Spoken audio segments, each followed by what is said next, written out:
अब देखिए, सबको मालूम है कि इस्लाम की बुनियाद 5 चीजों पर है। हजरत मुआज इब्ने जबल को जब अल्लाह के नबी सल्लल्लाहु अलैहि वसल्लम ने यमन का गवर्नर बनाकर भेजा, जब यमन का गवर्नर बनाकर भेजा, क्या है मुआज अब तुम यमन जाओ और यमन के तुम गवर्नर बनाए जा रहे हो, वहां के लोगों में तुम इस्लाम की दावत पेश करना, यमन अब हमारे कब्जे में आ गया है। यमन का गवर्नर बनाकर जब भेजा, ये आदमी नहीं मानेगा अपनी हरकत से, ये मान ही नहीं सकता है, ये बिल्कुल कुत्ते की दुम है, टेढ़ी रहेगी, वो कभी सीधी हो ही नहीं सकती। इसको हटाओ, बंद करो, इस चैनल को बिल्कुल बंद करो, इसको हटवा दो बिल्कुल, सब सुकून के साथ है। ये इसका नया है ना, इसका बंद करवाओ। नहीं बंद करेगा, वो बार बार कर रहा है, उसको बंद करो बिल्कुल, हटवा दो उसके दोनों चारों मोबाइल, बंद करिए। आप वीडियो बनाने के लायक नहीं हो आप। নিচু করেন ভাই, নিচু করেন, না হলে বন্ধ করেন। लगता है एक ही दिन में तुम 2 लाख रुपए कमाने के चक्कर में आए हो क्या?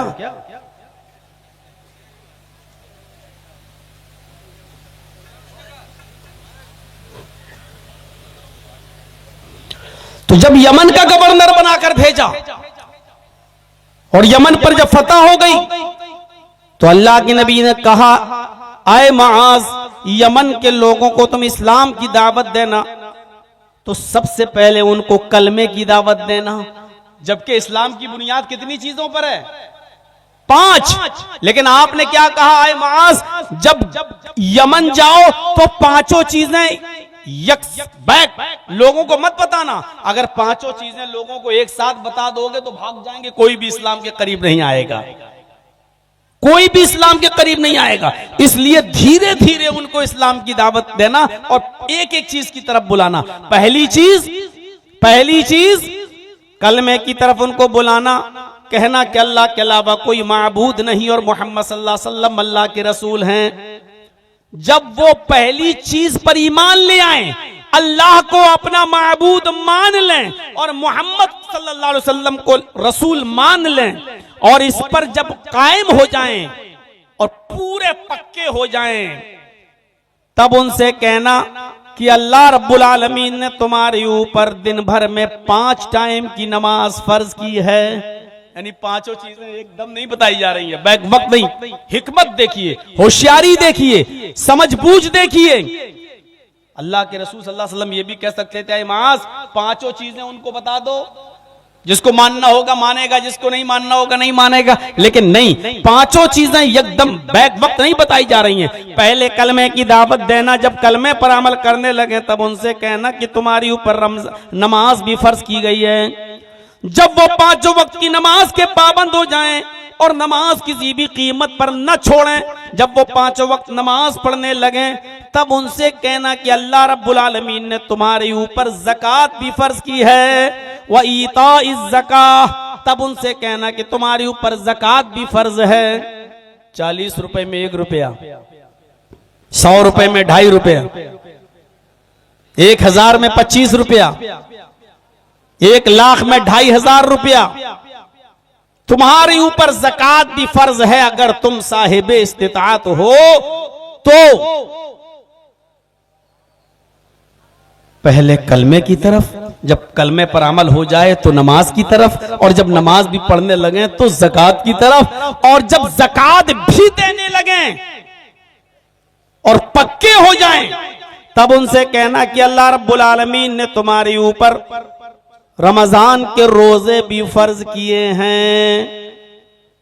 1 महीने में 30 दिन, 29-30 जो भी होता चांद के हिसाब से। और जब वो रोजे भी रखने लगे और रोजे के भी पाबंद हो जाएं, तब उनसे कहना कि तुम्हारे ऊपर पूरी जिंदगी में 1 मर्तबा हज भी फर्ज किया गया है। उलमा बैठे हैं, बुखारी की रिवायत है, पूछिए अल्लाह के रसूल ने क्या कहा, आए मुआज, इस्लाम की बुनियाद है तो 5 चीजों पर, लेकिन 5 चीजें तुम बैक वक्त उनके सामने मत रख देना। अगर 5 चीजें तुम उनको बता दोगे तो कोई इस्लाम कबूल नहीं करेगा, सब भाग जाएंगे।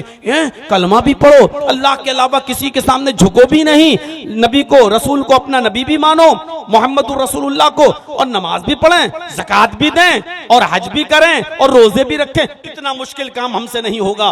वो दूर भाग जाएंगे, इस्लाम के करीब नहीं आएंगे। आज हमारे उलमा हजरात गौर करें, क्या आज दावत इसी तरीके से देते हैं लोगों को? कितनी पाबंदियां उनके ऊपर लाद देते हैं, कितनी पाबंदियां उनके ऊपर लाद देते हैं। ये भी नहीं करो, ये भी नहीं करो, ये भी नहीं करो, ये भी हराम, ये भी हराम, ये भी हराम। अब बेचारा कहता है कि इस हिंदुस्तान में रहना है भैया, अगर ये नहीं करेंगे तो हम जाएंगे कहां? अरे एक एक करके बताओ ना। जब एक चीज छोड़ दे तब दूसरी चीज छुड़वाओ ना, जब दूसरी चीज छोड़ दे तब तीसरी चीज छुड़वाओ ना। तुम बैक वक्त सारी चीजें उनके सामने बयान कर दोगे, वो कहेगा ए मुल्ला, तू अपनी मुल्लागिरी अपने पास रख, हम ठीक हैं बस। नबी अकरम से सीखो। बुराई तो बुराई होती है, बुराई तो बुराई होती है, लेकिन बुराई को रोकने का अंदाज भी देखिए अल्लाह के नबी सल्लल्लाहु अलैहि वसल्लम का। आपने क्या फरमाया, मन रआ मिनकुम मुनकरन फलयुगय्यिरु बियदिही। जिस बुराई को तुम अपनी आंखों से देखो, अगर ताकत है उसको अपने हाथों से दूर करने की तो अपने हाथों से उसको रोक दो।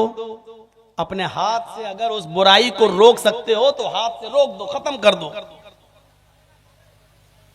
लेकिन अगर हाथ से रोकने में झगड़ा हो सकता हो, झगड़ा हो सकता हो, लड़ाई हो सकती हो, दंगा हो सकता हो, किताल हो सकता हो, मारपीट हो सकती हो, तो अल्लाह के रसूल ने कहा कि फिर उस बुराई को अपने हाथ से मत रोको। जबकि बुराई को हाथ से रोकना ही है, हाथ बुराई को खत्म करना है।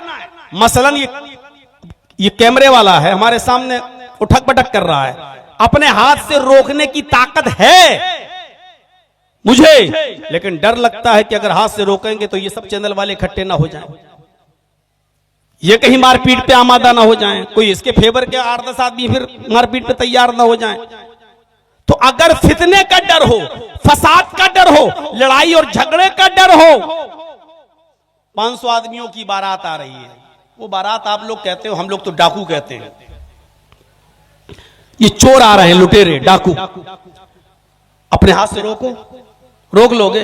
जर्जीत साहब चले बारात को रोकने, नहीं, लड़की वाले के यहां नहीं जाइए, शरीयत में लड़की वाले के यहां खाना जायज नहीं है, शरीयत में लड़की वाले को खिलाने की इजाजत नहीं दी। अल्लाह के नबी ने लड़की वाले को कुछ भी नहीं कहा कि तुम ये खिलाओ। लड़की के बाप के ऊपर खिलाना पिलाने की कोई जिम्मेदारी है ही नहीं। अब मैं बारात को रोकूं? लड़का भी मारेगा, लड़के का बाप भी मारेगा, जो 500 बाराती जा रहे हैं वो भी मारेंगे। हे मौलवी चुप, मिंबर पे खड़े होकर ये बात करना, जलसे में करना, यहां नहीं, या तेरे बाप की हुकूमत नहीं चल रही है, यहां मेरी चल रही है। तो वहां हम अपने हाथ से बारात को नहीं रोक पाएंगे, नहीं रोक पाएंगे। तो अब जबरदस्ती रोकने का हुक्म नहीं दिया कि जबरदस्ती रोको, नहीं। अगर तुम अपनी आंख से किसी बुराई को देख रहे हो, हाथ से रोकने की ताकत हो तो रोको। बारात तो नहीं रोक सकते हैं, लेकिन अपने बेटे का शराब पीते हुए देख रहे हैं, उसको तो रोक सकते हैं ना। अपनी बेटी को बेपर्दा घूमते हुए देख रहे हैं, वो तो रोक सकते हैं ना। मेरी बेटी कॉलेज में और यूनिवर्सिटी में पढ़ रही है और किसी गैर मुस्लिम लड़के के साथ गुफ्तगू करती है, उससे मोबाइल पे बात करती है, उसके साथ घूमती है, चाय की होटलों में जाती है, कैंटीन में बैठती है, इसको तो हम रोक सकते हैं ना। क्या इसको भी रोकेंगे तो फितना होगा? तो जो अपने ताकत में हो वो काम करिए, और जो ताकत में ना हो तो आप जबरदस्ती उसको मत रोकिए। अल्लाह के नबी ने फरमाया फ़इल्लम यस्तति, अगर तुम्हें अपने हाथ से रोकने की ताकत ना हो, फितना फसाद का डर हो, फ़बिलिसानिही, तो अपनी जबान से मना करिए। अब जर्जीत साहब इस मोबाइल को अपने हाथ से तोड़ नहीं सकते क्योंकि खतरा है मारपीट का, तो अपनी जबान से रोकें। ए भैया ठीक हो जाओ, ए भैया संभल जाओ, जबान से रोकिए, जबान से। और अगर जबान से भी कहने में फितना है, आप जबान से बोलेंगे तब भी लोग लड़ने के लिए तैयार हैं। तू कौन होता है? होता कौन है? तो अल्लाह के नबी ने फरमाया अगर जबान से भी रोकने में फितना और फसाद फैलता हो तो छोड़ दो।